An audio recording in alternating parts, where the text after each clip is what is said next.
बोलू का? नमस्कार मंडळी, आज आपण बनवते उडदाच्या पिठाची भाकरी। तर चला बघूया कशी करायची ती। 2 मुठी मी उडदाचं पीठ घेतलेलं आहे।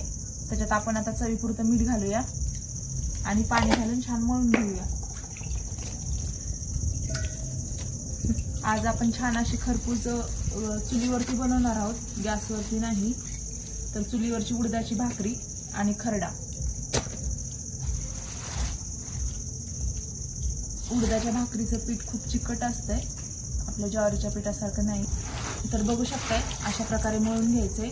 मळायला थोडासा ताण पडतो। तर बघू शकताय अशा प्रकारे भाकरी थापून घ्यायची।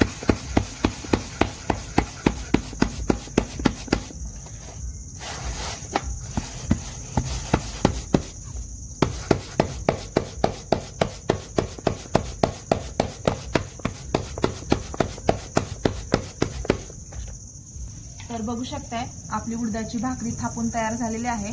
आता आपण तव्यावरती टाकू आणि एक साइडने पाणी लावूया।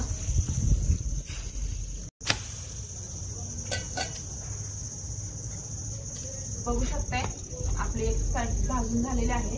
आता आपण पाणी टाकूया। तर आपली भाकरी तयार झालेली आहे।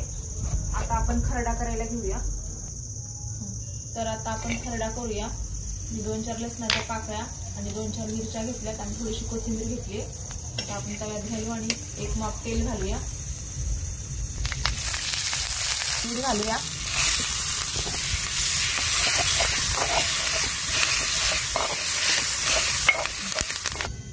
तर बघू शकताय आपला चुलीवरचा खरडा आणि चुलीवरची उडदाची भाकरी तयार झालेली आहे आणि त्याच्यासोबत कांदा। तुम्ही पण या। बोलू का? नमस्कार मंडळी, आज आपण बनवते उडदाच्या पिठाची भाकरी। तर चला बघूया कशी करायची ती। 2 मुठी मी उडदाचं पीठ घेतलेलं आहे। त्याच्यात आपण आता चवीपुरतं मीठ घालूया आणि पाणी घालून छान मळून घेऊया। आज आपण छान अशी खरपूस चुलीवरती बनवणार आहोत, गॅसवरती नाही। तर चुलीवरची उडदाची भाकरी आणि खरडा। उडदाच्या भाकरीचं पीठ खूप चिकट असतंय, आपल्या ज्वारीच्या पिठासारखं नाही। तर बघू शकताय अशा प्रकारे मळून घ्यायचे। मळायला थोडासा ताण पडतो। तर बघू शकताय अशा प्रकारे भाकरी थापून घ्यायची।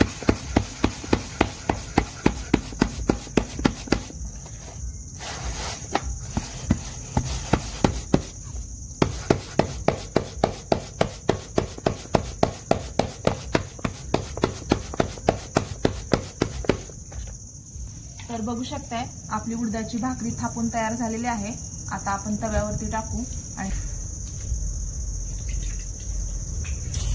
एक साइडने पाणी लावूया।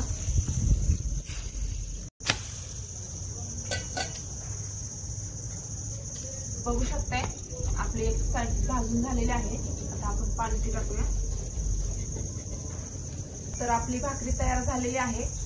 आता आपण खरडा करायला घेऊया। तर आता आपण खरडा करूया। मी 2-4 लसणाच्या पाकळ्या आणि 2-4 मिरच्या घेतल्यात आणि थोडीशी कोथिंबीर घेतली। आता आपण तव्यात घालू आणि एक माप तेल घालूया। मीठ घालूया।